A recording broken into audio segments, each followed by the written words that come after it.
सकते हैं। और घर से हिडमा निकलेगा, घर से आमना सामना होगा तो न्यूट्रलाइज कर समाप्त कर सकते हैं, मगर ये विचार के लिए हमें आगे बहुत कुछ करने की जरूरत पड़ेगी। और उस दृष्टि से मैं यहां पर जो चर्चाएं हुई हैं उसको समय उचित भी मानता हूं और बहुत जरूरी भी मानता हूं।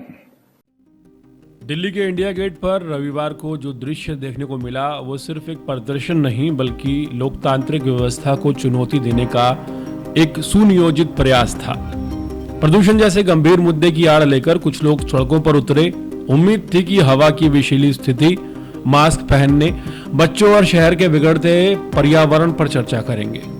लेकिन जो नारे लगे, जो पोस्टर दिखे, वो किसी भी संवेदनशील नागरिक को विचलित करने के लिए काफी थे। तुम कितने हिडमा मारोगे, हर घर से हिडमा निकलेगा। क्या यह किसी पर्यावरण प्रेमी का नारा है या फिर एक गहरी वैचारिक साजिश? हिडमा वो नक्सल कमांडर जिसके हाथों 260 जवानों और 81 नागरिकों का खून लगा है, जिसके सिर पर करोड़ों रुपए का इनाम था, वो अचानक दिल्ली के दिल में बैठे कुछ युवाओं के लिए शहीद कैसे बन गया? यह प्रश्न सिर्फ कानून व्यवस्था का नहीं बल्कि समाज और विचारधारा की दिशा का भी है। जिस जगह से शहीदों की अमर ज्योति जलती है, जहां राष्ट्र अपनी सुरक्षा बलों के बलिदानियों को नमन करता है, उसी जगह पर एक खूंखार नक्सली के समर्थन में पोस्टर लहराए गए। यह केवल चौंकाने वाला नहीं बल्कि चिंता का संकेत है।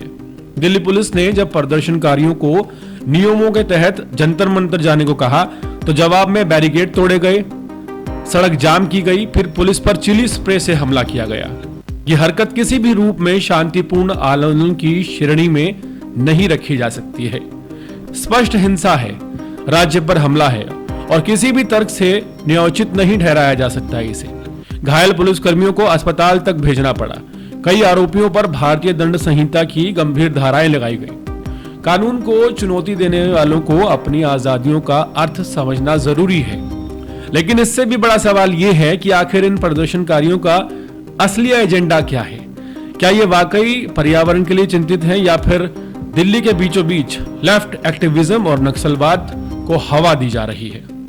कितने अफजल मारोगे उतने अफजल निकलेंगे जैसे पुराने नारे अब नए रूप में दोहराए जा रहे हैं। आज हिडमा की बात हो रही है, कल कोई और होगा। देश विरोधी किरदारों का महिमा मंडप करना एक खास मानसिकता वाले समूह की एक पुरानी रणनीति है और दुर्भाग्य यह है कि इन्हें अंतर्राष्ट्रीय मंचों से पैसा, प्लेटफॉर्म और प्रोत्साहन भी खूब मिलता है।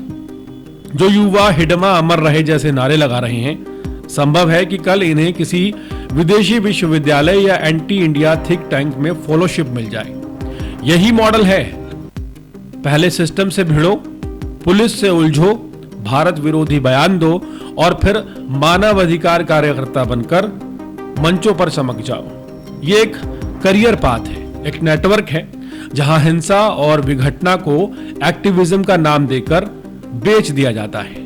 दिल्ली जैसे शहर में इंडिया गेट जैसे संवेदनशील प्रतीक स्थल पर नक्सलवाद का समर्थन करने का यह नंगा नाच किसी भी रूप में स्वीकार्य नहीं है। यह केवल कानून का नहीं, राष्ट्र की चेतना का भी पूरी तरह से उल्लंघन है।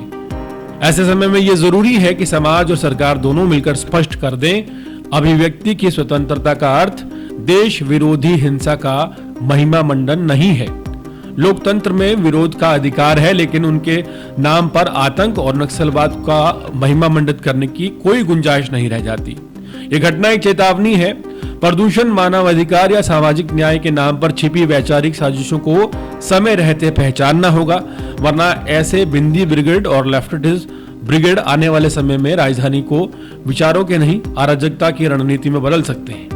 यह सब उस वक्त हो रहा है जब राजधानी दिल्ली में लाल किले में एक इतना बड़ा ब्लास्ट हुआ है जिसने सबको सोचने पर मजबूर कर दिया गया है। और उसी राजधानी में कुछ ही दिनों में ये कौन लोग हैं जो पर्यावरण के नाम पर एक नक्सलवादी जिसने सैकड़ों जवानों की जान ली, उसके समर्थन में नारे लगाते हुए नजर आते हैं और फिर ये कहते हैं कि AQI लेवल बढ़ता जा रहा है।